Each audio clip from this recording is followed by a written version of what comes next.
And we're live. I'm going to the DMV. I got a new motorcycle, need a license plate for it, etc. I'm on my way home, and there's a guy like waving down traffic. So it's like, all right, I'm in. Let's see what he's up to.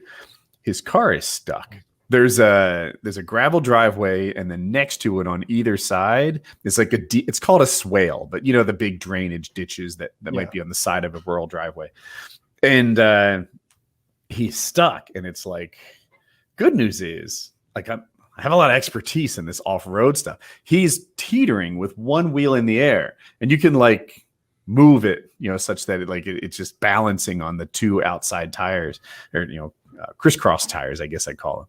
And it's like, the good news is, like, I have a lot of expertise in this. I can help you out. The bad news is, I have a motorcycle. I'm not towing anything out with this thing. Mm-hmm. And so I start like helping him, guiding him, like straightening it up and stuff. And I'm sitting on the corner of his car, just like hanging on it, like a, I don't know, angry Karen on the hood or something, and like trying to stop the car from flipping over and landing on the side. And we're working at it for a while, and at some point, like, we can't get his car to move anymore. And I didn't know why, but he's like, it's not going backwards and it's not going forwards. And it's like, fuck. And it was all-wheel drive. It was a Jeep, but it wasn't like a real off-road quality Jeep. And the rear tires aren't spinning. And I didn't figure out why until the very end. Another guy comes along, asks if he can help, but he doesn't have any equipment or anything. So I just ask him to monitor traffic where, this is people going by. We don't want to get caught or surprised. And another guy comes by. He has a truck and something we can make a tow rope out of, and we've used that to pull him free. Turns out the dude has his emergency brake on, and that's why we couldn't drive free. I kind of kick myself for not thinking of it, but he's the one that put it on. He's mostly at fault. He's entirely at fault. You were being nice. Yeah. I wish I had diagnosed why it wasn't working, but in any case, hung on some stranger's car and got him towed free, and it was pretty cool. I don't know enough about cars, and so like if I see somebody with like clear auto troubles on the side of the road, it's like, man, it'd be cool if I knew enough to help as I drive by. It's like, what am I like? Man, that thing is a smoking. Most of the time, what are you gonna do though? I like that. I would want you there. All right, well, goodbye. Add a bit of leather. I agree with your diagnosis. Are you gonna have like spare parts though? Like you rock up and you're just like, well, I just so happen to have a dizzy cap for a 1993 Honda Accord in the back of my car. I'm walking over with a claw hammer in my hand. I'm here to help. I was on the other side of that. I've told this story before, so I'll do it real quick. But it was at nighttime, and this guy like flags down asking for help. My dumb ass pulls over and goes to help him. And like, I didn't get a good view of the guy or anything as I pulled over and made that part of the decision. After I get there, he has prison tats like all over his hands and his fingers and stuff like that. Like they're prison tats. And I'm not that worldly, but even I can identify these as like prison tattoos. And I'm like looking under the hood, feeling so vulnerable about this guy behind me. And the story ends with the policeman stop by, and he's like, you know what? Why don't you go and I'll help him from here?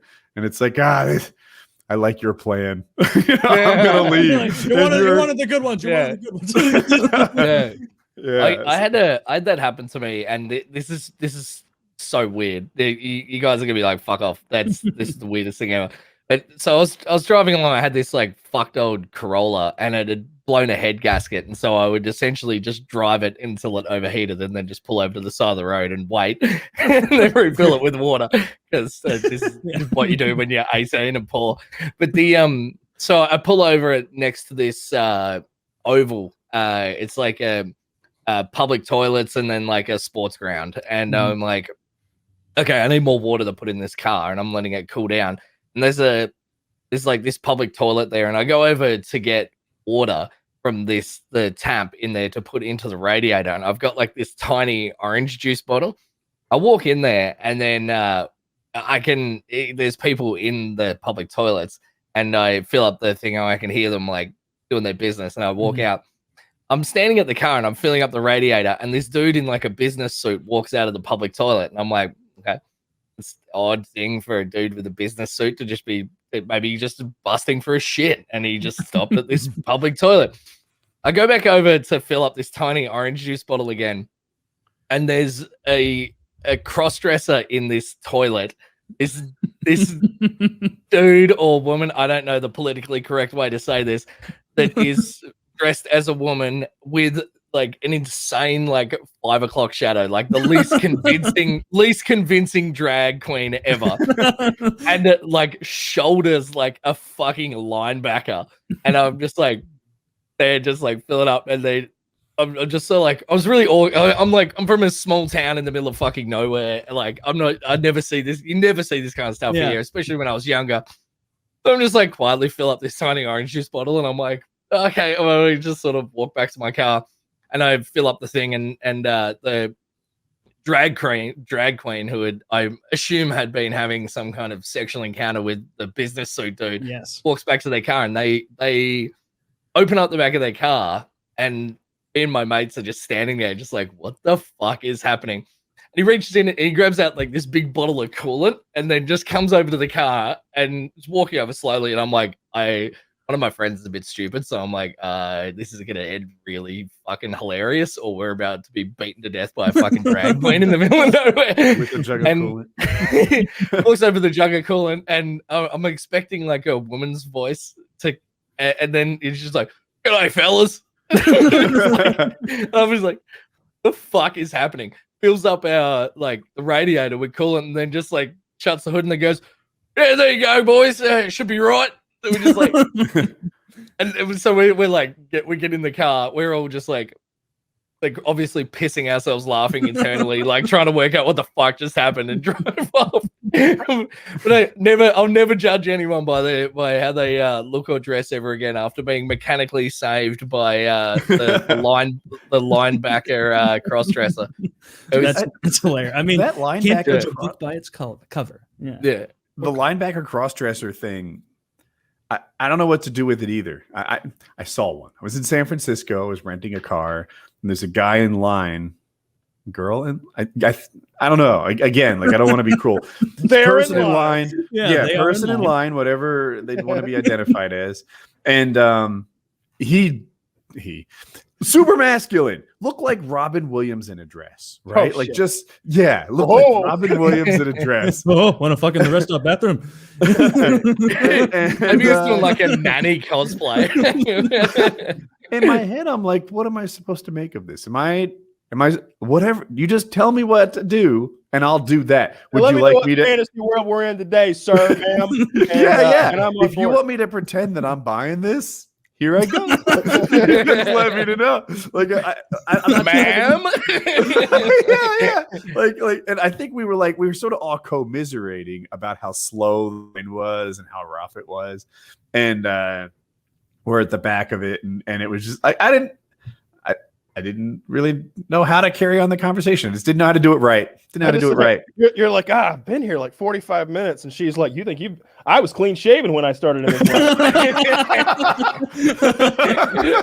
We're going in that direction. Yeah, that is a fucking minefield. Like, pardon me, individual. Pardon me, citizen.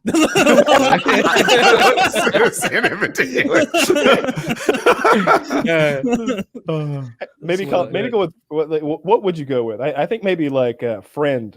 I think maybe friend works. Hey, friend. Once you know their name, it's easy because you just use the name.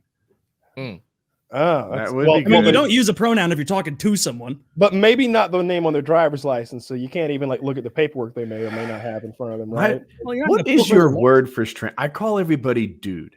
It's whatever, you know. If there was some guy I needed to refer to at a gas station, it'd be like, you know, hey dude, like that would be my attention grabber. Usually buddy.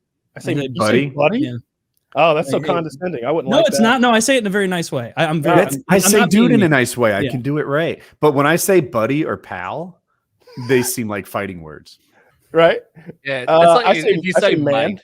I say man. Man's also good. That's probably the best one. The most new. Hey, man. Just kind of like No, I mean, Kyle, you say y'all because you're from that place. Nobody says y'all here. It's all you guys. Yeah. 100% of people say, hey, you guys. Or use. Yeah. Do they say use up where you're from, Woody? Up in Jersey? Is use the thing? My father-in-law said use. Ah, yeah. Yeah. Just use, not use guys. Just, hey, use. He would say use guys too. Yeah. He's from North Jersey and people say that there. But to me, it stood out like it would to you guys. Like